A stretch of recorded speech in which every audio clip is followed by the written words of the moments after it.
this little piece right here, I'm sure you've all seen it before. It's the New York trigger spring. So drop this bad boy in.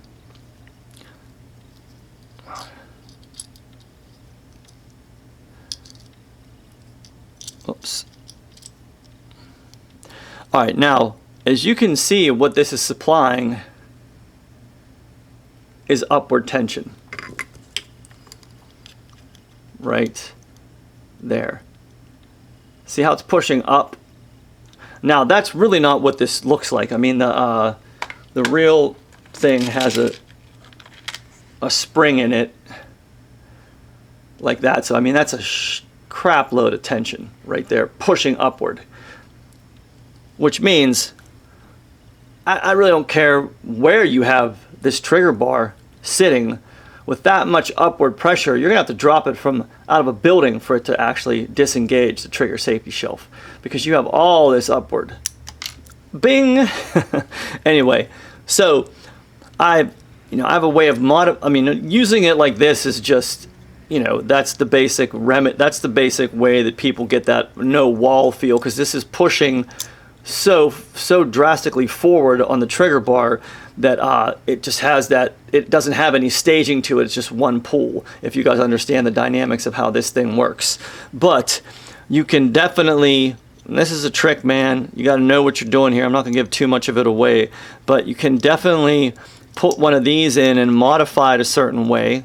It's about a third modified right now is the way it is, but you can modify it a certain way that you can get this trigger to function safely.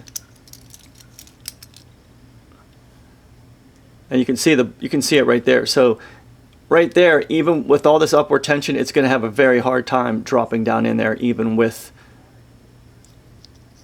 there we go. I mean, I'm sorry, my angle's off here. I have to push kind of significantly to even get it down.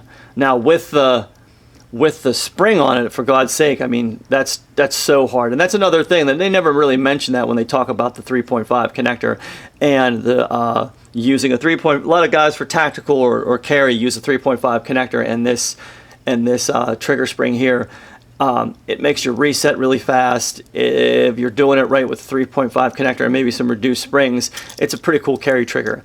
But the one thing about it is, man, you can just, I don't care how high you drop this thing, it's not going off, just because of this upward tension that this piece is supplying right here. And now the key is, like, how do you modify this to do what you want it to do? And maybe I'll do a video on that. We'll see. It's kind of one of those gems, but nonetheless, it works. And so therefore someone can look at a trigger and say, oh, that's not safe, but they're not looking at the inside.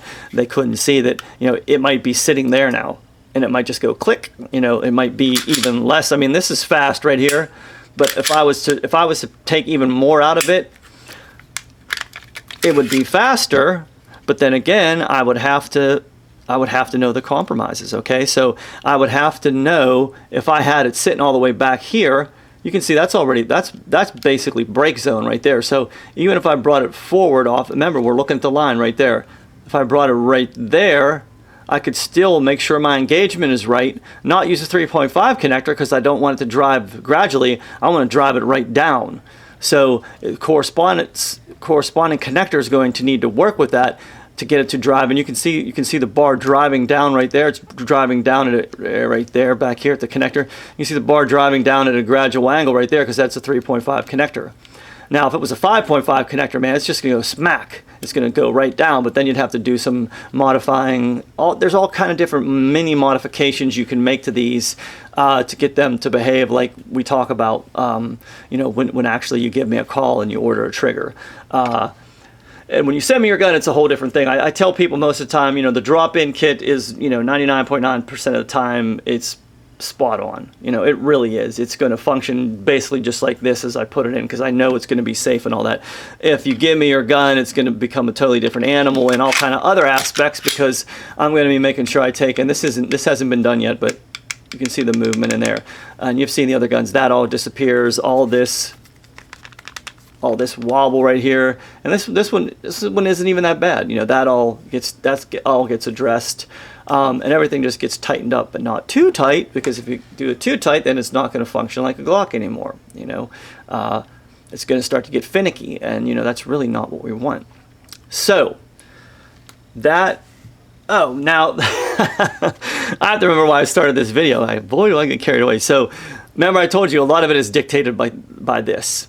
So the cut line that I do on the majority of these, when I am going to take material off of this right here, is I am using this, and I will mark it so you can see.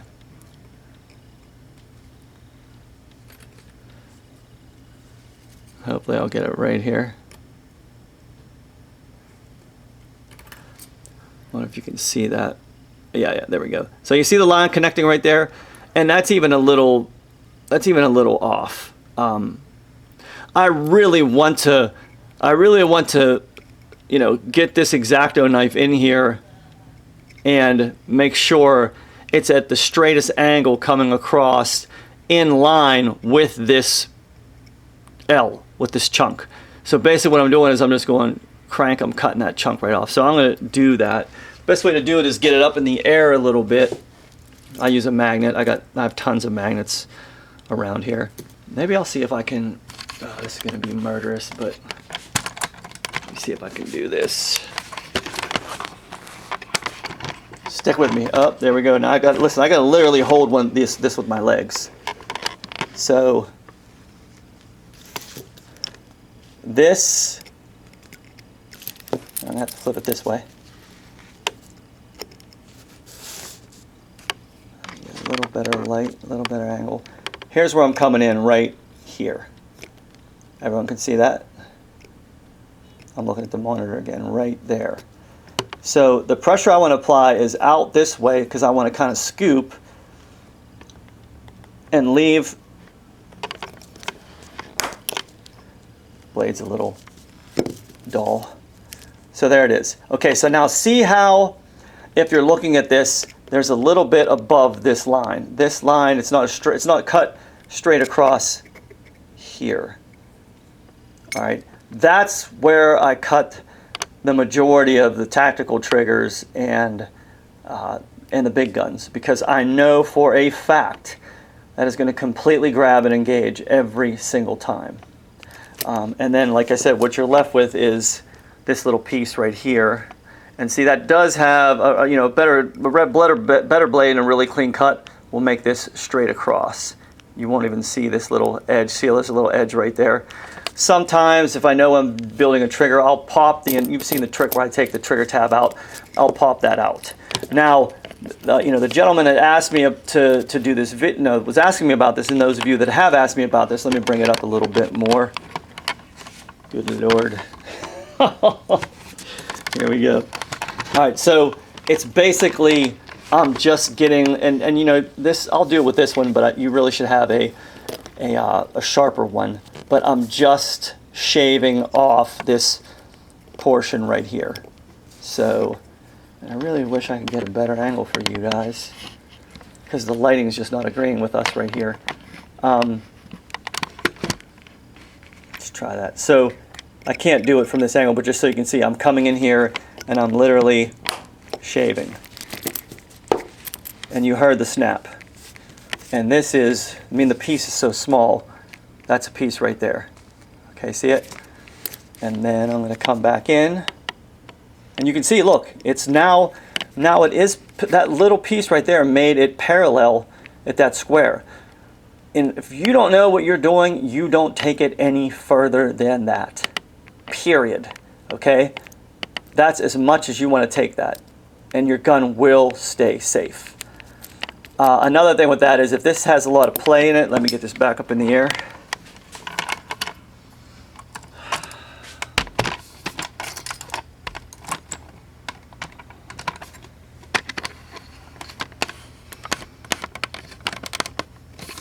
If this has a lot of play in it, okay, this one, like if I push right there, this is solid, so just a little bit of a push will get it to move.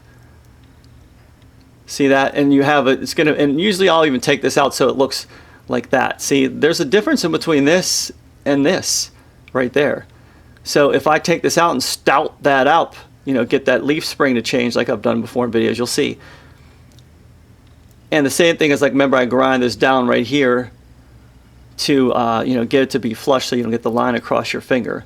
But this is the original intent of this video, to show you, like, you do not want to go past that parallel marking of this right here, unless you really know what the hell you're doing, and you should probably call me if you're going to do it. But like I said, it's your liability. This is just an educational video. I'm not saying you should ever do this. In fact, don't ever do it. It's an educational video just to show you. So, and the considerations, like I said, for it are the connector, the spring combination, and the engagement on the sear. Capiche? So I know everyone wants this video on, let me flip this back around this way. Get my mug back up in here. And I know everyone wants this video on connectors and stuff like that, but the connectors are just like, there's a bunch of them out there on the market, and they do different things, but they're plug and play, and the real skill is to know, kind of what, build a trigger with just one connector. A gentleman called me and said something pretty interesting. He talked about, changing, it's on one of my videos, like, well, what if you cut some of the back of the connector off? That's a very interesting, do that. Because Glock 5.5s are cheap. So I'll tell you, like, this part right here, if you would grind the back of this off right here, maybe take like a 32nd off or 16th off right here, you're creating a completely different dynamic. So you're going to have the bar's going to drive down, I'm sorry, backwards. The bar's going to drive down, and then it is going to disappear. So the bar will drive down right there, and then just think if there's no material, I gotta angle it more, back here, what's going to happen? Right about there. But the point is, and I'll tell you, it's it's already broke. You know what I mean? So the shot is already broke by the time it gets there, because you have to know actually where that radius is going to hit. So the radius connecting to the connector is what does all this stuff. So there's different angles of changing all that stuff to get the trigger to behave. But with that modification, with a 5.5 connector, your reset is going to be a little bit quicker, because as you come forward, you don't have as much material. So even though it's not going to do anything for the break, it's going to do something for the reset. And honestly, even to this day, like every 2 weeks, I take an entire day. I have this red notebook that I keep all my sketches in. I put my little 2-year-old to bed, and after she falls asleep, I kind of sit there for like 45 minutes and just write this stuff down. And so I'll have like an hour, I'll have a day where I do nothing but come in here, and it's like a laboratory. And I constantly, everyone's like, some people say, why didn't you patent some stuff? And I'm like, my attorney said don't, because you innovate enough that you keep building on things. So there's no reason for you really patent anything. And plus, these patents, I mean, if you've ever read the patent for the Glock trigger bar, I think it's like 30 pages long just for this bar. I've read the patents, so I understand what they're, you have to be unique in a certain way, or you'll have patent infringement. So basically, why patent when you can innovate? And that's what I like to do. I like to really try to push it. But in pushing it, you have to know the counter and the compromise and all the moving parts and how they interrelate. And how is that actually going to affect the safety plunger? We didn't even go into that. If I'm taking it back that far back into pre-cock, because it's 2-stage, 1, 2, how's that going to affect springs over time? What's that doing to the striker actually being overcocked, for a while? There's a lot of considerations that people just don't even put into the mix. And now with the Glock world being flooded with, like, I just saw another aluminum trigger shoe got released the other day, which is great. I'm really happy for everyone that is so and I know people are passionate about this. There's no like just salesman, hey, let's get together and make a trigger shoe and we get rich off it. Everyone is passionate. Everyone loves this gun, and I think that's great. And I'm not going to say but, I'll say, because that usually negates what you just said, and it would behoove everyone to also, study the living crap out of this weapon that you're modifying to get a better understanding to help keep things safe and functioning over time. I mean, I am not bullshitting you when I say I have trigger groups out there that are over 100,000. I have friends that are shooting nuts. And that's the kind of trigger that I want to build that's going to, when I set my mind to it, like, yeah, I should get 100,000 rounds out of this easily. Glock, you don't even have to change your springs for 15,000 rounds. The competition springs are going to wear out quicker than the Glock spring just because of the steel mixture and things of that nature. And another thing is, some people polish the living bejesus out of the bar, and that looks great, but is it necessary? No, it's not necessary to high polish everything, but when you take it out of the packaging, you're like, woo, look how polishy, I can see myself in it. That's cool, but there's only like 5 parts that really need that kind of attention. And the funny thing is, when I look at those triggers sometimes and I see them all shiny, the parts that need the major attention and the type of attention they need are just completely, it's like it doesn't even register, like it couldn't, or else someone would be completely, like I said before, negligent if they knew they had to do something and they didn't do it. And I know these people aren't doing that, and I'm getting a little bit off track here, but my main point is, if you're going to do these mods, you better know what you're doing. It goes back to my "it's your gun, your responsibility" thing. That was another nugget that I showed you guys, how to bend that sear. And that's almost to get more contact. That's to get it to engage more. So you might need to do that. You might need to rely on that video to get more engagement when you're trying to push the threshold with this other stuff. So that's a video for today. I know it's long. What is it, like 40 minutes now? Good Lord. So I had to condense like weeks of no videos into this. But anyway, Johnny Glock, the website is going to have some interesting changes here. I finally got a social media guy, and we're going to be tying everything together. It's going to be awesome. There will be some click and buy things that we can do. I have a connector coming out that I've been working on, and the trigger shoe, the aluminum trigger shoe thing kind of like got stalled. I might actually go polymer flat-faced. I'm not too sure because I love polymer. It's just a matter of R&D in it and stuff like that. So the website is www.johnnyglocks.com. Glocks with an S. No, isn't it? It's johnnyglock.com. I can't even remember my own website. Good Lord. Anyway, johnnyglocks.com. It's Glocks. It's been a hard 2 weeks, guys, with this storm and everything. And the phone number is 941-376-4383.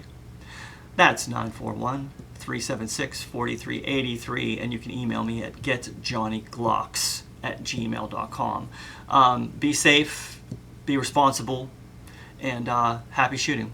See you guys. Take care.